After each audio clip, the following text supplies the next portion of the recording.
It was February 11th, 2026. I had been drinking for days, maybe a week straight. The bottle was my only companion in this cramped three-room flat on the fifth floor of a nine-story Soviet block in Kaunas, Lithuania. The walls were that familiar dull gray, like faded concrete skies, peeling in spots where moisture had seeped in over decades, revealing layers of old paint from the communist era. Elena's touch lingered in small ways, a crocheted doily on the side table, yellowed from time, or the faint scent of her lavender soap still clinging to the bathroom cabinet. She died 2 years ago, cancer ravaging her in months, leaving me adrift in this sea of apathy. No kids to anchor me, no real career, just odd jobs, hauling crates in warehouses, driving beat-up taxis through slushy streets, anything to scrape together litas for the next bottle. The news had been incessant about war brewing in Europe. Tensions boiling over borders, Russian maneuvers, NATO alerts blaring from every screen. But it felt distant, irrelevant. From my window, smeared with grime, I watched the pandemonium unfold like a muted film. Neighbors below in the snow-dappled courtyard, frantically loading cars with suitcases bulging like overfed geese, children bundled in wool hats wailing as parents shouted directions. Horns echoed off the block walls, traffic snarling into knots on the narrow roads. In the far distance toward Vilnius, or maybe further east, flashes lit the horizon, muffled booms rolling like thunder. Perhaps missile tests, or the spark of something worse. The radio crackled pleas. "Evacuate to designated shelters immediately. Seek underground protection." But why move? What waited for me out there? I twisted the cap off another bottle, the sharp burn of vodka sliding down my throat like liquid resignation, numbing the ache where purpose used to be. Then it struck. A searing flash pierced the curtains, turning the room into a blinding void for a split second. The building shuddered violently, as if giant hands were shaking its foundations. Cups clattered off the table, crashing in a symphony of porcelain shards. The floor bucked beneath me. I lurched forward, slamming my forehead against the edge of the kitchen counter, the world dissolving into a swirling blackness laced with the metallic tang of blood and booze. When consciousness clawed its way back, my skull throbbed like a war drum, vision blurring at the edges. I groaned, pushing up from the cold linoleum, sticky with spilled liquor and glass fragments that bit into my palms like tiny accusations. The flat was shrouded in a hazy gray twilight, the air thick with dust motes dancing in the weak light seeping through fissures in the walls. I staggered to the window, fingers trembling as I peeled back a corner of the curtain. Outside, a veil of falling flakes, snow or ash. They drifted lazily, coating everything in a monotonous pallor, muffling the world into an otherworldly hush.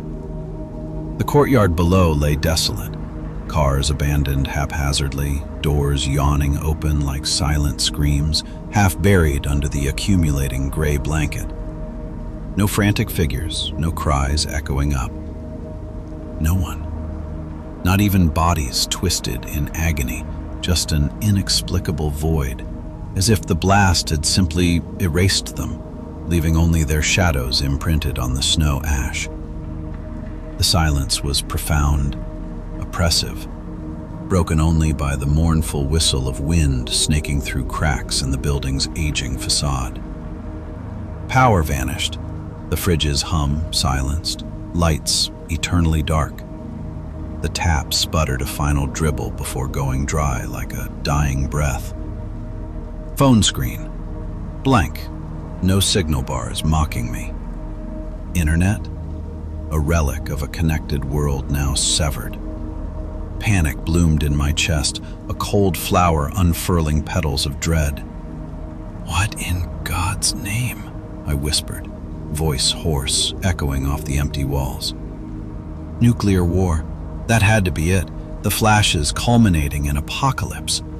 Everyone vaporized, swallowed by the fallout. I fumbled for Elena's old battery-powered radio on the shelf, its cracked plastic case a remnant from her father's era. Twisting the knob, static hissed like angry snakes, but one message pierced through, looping in a robotic Lithuanian monotone. High radiation levels detected. Remain indoors. Avoid all exposure. Emergency services are offline. No elaboration, no lifeline, just endless repetition. Alone, I thought, sinking onto the sagging sofa, the fabric worn thin from years of indifferent sitting. Elena's photo stared back from the mantel, her eyes soft and knowing in the dim light. "What would you do?" I asked it silently, but only the wind answered. I decided to fight. I decided not to give up. After all, witnessing this situation, I somehow got back to reality. Elena would want me to fight, to be strong. I needed a plan. Survival. I barricaded the door with the bulky sofa, its springs groaning in protest, then stacked wooden chairs atop it like a makeshift fortress. Hammered old blankets over the windows with nails scavenged from a rusty toolbox, the metallic clangs reverberating through the silent halls. The flat transformed into a dimly lit bunker. The kitchen, with its scarred formica counters and cupboards yawning empty. The bedroom, bed unmade, sheets tangled like forgotten dreams. The living room, cluttered with relics, a stack of yellowed newspapers from the 90s, a chessboard gathering dust. Symbols of a life paused. I conducted inventory with methodical care, as if precision could ward off chaos. Food. 4 cans of beans, their labels faded and dented. A half sack of rice, grains spilling like tiny pearls. A loaf of stale bread, hard as stone. 3 sprouting potatoes, eyes winking mockingly. A jar of pickled cabbage, brine sloshing inside. Water. 2 liters in cloudy plastic bottles. A half jug from the fridge, its contents already tasting stale. Ration ruthlessly, I decided inwardly. 1 small meal a day. Sips only when throat burns. Booze. The remaining bottle glared temptingly, but I poured it down the sink, watching the amber liquid swirl away. Clarity over comfort now. Candles. A mismatched handful from the drawer, wax dribbled from past blackouts. A box of matches, half used. Perhaps a week, if lucky. The cold was insidious. -15 outside, the chill infiltrating like a thief, turning breath to visible fog. I lit a single candle, its flame flickering uncertainly, casting long shadows that danced like specters on the walls. Cupping my hands around it, I felt the meager warmth tease my numb fingers, but it was fleeting, a whisper against the encroaching freeze. Day 1 dragged like a weighted chain, woke shivering under piled blankets, body aching from the hard floor where I'd collapsed. Checked the radio first, same looped warning, no variation. Scanned frequencies obsessively, pencil scratching notes on torn notebook paper. AM 540, hiss of nothing. 600, empty void. Someone must be broadcasting, I reasoned, but hope flickered weakly. Ate minimally, a cold spoonful of beans, the metallic tang clinging to my tongue, washed down with a measured sip of water that tasted of plastic. Paced the rooms, boots thudding dully on the threadbare carpet, mind churning. Radiation's the silent reaper. Stay sealed. Nausea hits first, then hair falls, skin burns. But isolation pressed in, walls seeming to close like a vice. Night descended swiftly, shadows lengthening like fingers. The sounds emerged then, a subtle scratching at the window pane, as if tiny claws tested the glass, rhythmic and insistent. Just the wind scouring ash, I told myself, extinguishing the candle to plunge into inky black. Then whispers filtered through, low, indistinct murmurs carried on the gusts, like voices from a half-remembered dream. Hallucinations from the blast's aftershock, or something prowling the gray wasteland. I huddled in the corner, kitchen knife gripped in white-knuckled hands, back pressed against the cold wall. "Stay silent, invisible," I repeated like a mantra. The noises migrated to the door, a gentle thump as if something probed the barricade. My heart hammered, each beat echoing in my ears. I counted them to anchor sanity until the first gray light of dawn silenced the phantoms. Sleep came in fragments, haunted by visions of Elena wandering endless gray corridors, her hand outstretched but always out of reach. Day 2. Sobriety's edge sharpened everything. The headache receded, but vulnerability surged. Inventory again. Rice diminished by a scant handful, water jug noticeably lighter. Boil snow for replenishment, I decided, scooping a bowlful from the windowsill through a narrow crack, the flakes melting into murky liquid over the candle flame. Filtered through an old tea towel, it tasted acrid, like charred metal, but quenched the thirst gnawing at my throat. For warmth, I crafted a rudimentary heater, melted spare candle stubs into an empty tin can, twisting a strip of sock fabric for a wick. It burned steadily, emitting a sooty glow that warmed a small radius if I sat hunched over it, hands extended like a beggar. The smoke curled lazily, irritating my eyes to tears, but it was a bulwark against the bone-deep chill. Radio ritual persisted. FM bands now, 87.5, yielded only static whispers. My list expanded, a growing testament to futility. If no signals, am I truly alone? The question looped in my mind like the warning message. As dusk fell, the sounds returned with renewed vigor, shuffling in the corridor beyond my door, like dragging feet over concrete, slow and deliberate. A faint moan drifted in, raising hairs on my neck. Not human, I thought, analyzing the timbre. Too guttural, too alien. Vigil routine solidified. Candle out at twilight, positioned near the barricade with knife at ready, breaths shallow and controlled. Dreams fragmented into nightmares of shadowy forms slinking through the ash snow. Day 3. Routine embedded itself. Wake to frost on the inside windows, breath fogging the glass like a spectral signature. Supplies check. Beans down one can, water stretched thin. Need more, the hunger insisted, a constant growl in my gut. Raided the adjacent flat via the shared balcony. Crowbar wedged the door open with a splintering crack that echoed alarmingly. Inside, a frozen snapshot of normalcy disrupted. The living room scattered with overturned chairs, a coffee mug shattered on the floor, cold liquid long frozen into dark stains.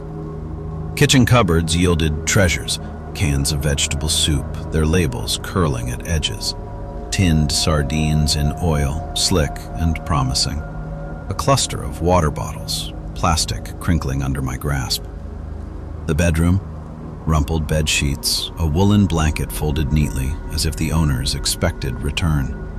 A family portrait on the dresser, smiling faces, now ghosts, stirred a pang.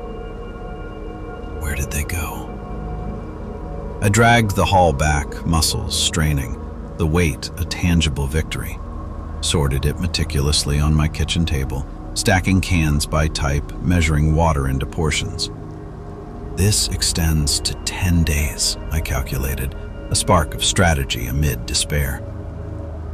Night 3. The banging initiated, rhythmic knocks from the stairwell, echoing like a coded message.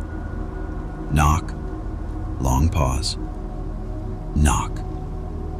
Wind or invitation? Logic warred with fear, too patterned for nature. Silence is armor, I resolved, curling into a ball under blankets, the cold seeping through despite the improvised heater's faint warmth. Counted seconds between sounds, mind racing through possibilities. Mutated survivors? Hallucinations from isolation? Sleep eluded, leaving me ragged. Day 4. Deeper introspection. Stared at Elena's photo for hours, her eyes seeming to judge my stagnation. She'd fight, I admitted inwardly. Raided another flat below, door creaking open to musty air thick with dust. Inside, an old man's domain, shelves sagging under Soviet-era books, yellowed pages brittle as autumn leaves. A rusted samovar on the stove, tarnished but intact. Amid the clutter, the prize. That faded booklet. Civil Defense Against Nuclear Attack. Its cover stamped with a hammer and sickle. Diagrams illustrating bunkers and fallout suits. I devoured it by flashlight beam. Pages whispering as I turned them. Layer clothing to block alpha particles. Seal with tape to prevent ingress. Wet masks filter airborne contaminants. This is it, I thought, a plan coalescing. Began gathering components logically. Vinyl raincoat from the old man's closet, stiff with age but waterproof. Plastic garbage bags from my kitchen, crinkly and oversized. Rolls of duct tape, sticky residue clinging to fingers. Rubber gloves from under the sink, yellowed but pliable. An old scarf soaked in salt water, lacking baking soda, but the book suggested alternatives for neutralization. Wool hat and ski goggles from Elena's winter box, lenses fogged but serviceable. Construction consumed the afternoon. Laid out the raincoat on the floor, taping plastic bags over boots and pant legs, creating sealed cuffs that rustled with every movement. Wrapped gloves to wrists, taped seams meticulously, each strip pulled taut to eliminate gaps, the adhesive smell sharp and chemical.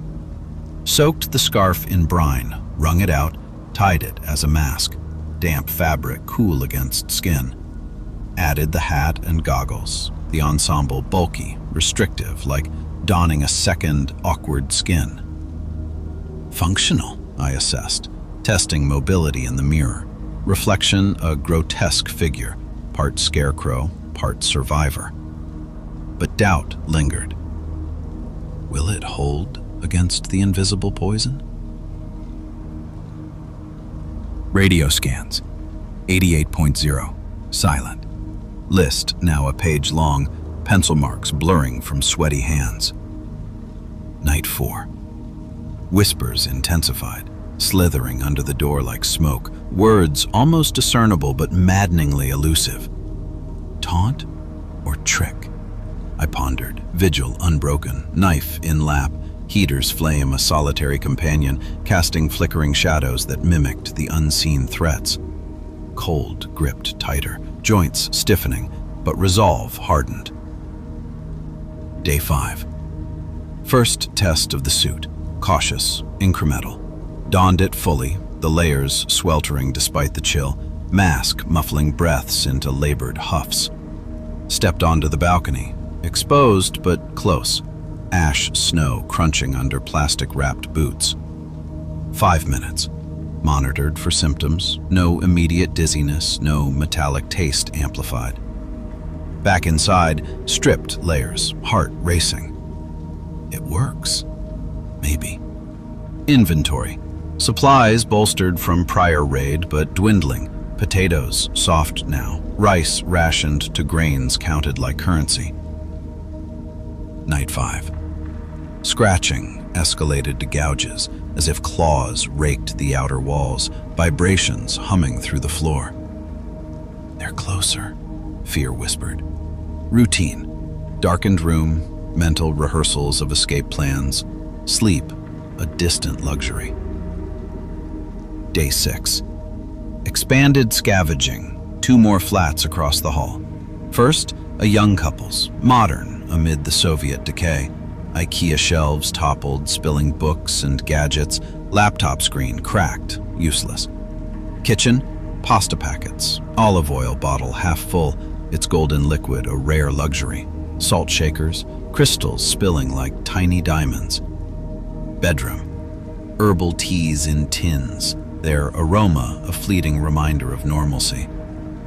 Second, elderly woman's. Knitting needles mid-stitch on an armchair, yarn tangled like forgotten thoughts, cupboards stocked with preserves, jars glinting in flashlight beam. Unearthed a portable propane stove, compact tourist model with a gas canister, lightweight, efficient. Real heat, I marveled, testing the blue flame, warmth spreading like a balm. Dragged back, unpacked with care, boiling water for the first hot drink in days, steam rising, fogging the goggles I'd set aside. No signs of others, flats pristine in abandonment, no bloodstains, no frantic notes. Evaporated. The mystery deepened, a void echoing my own emptiness. Night 6. Distant howls pierced the wind, choral and eerie. Pack behavior? Logic suggested, but terror overrode. Vigil. Huddled near stove for warmth, knife edge glinting in low light, mind cataloging survival odds. Day 7. Suit refinement. Added extra tape to weak seams, reinforced boot wraps with more plastic. Second test. Ventured to the corridor. Dim, echoing space, flashlight beam cutting through dust-laden air like a knife.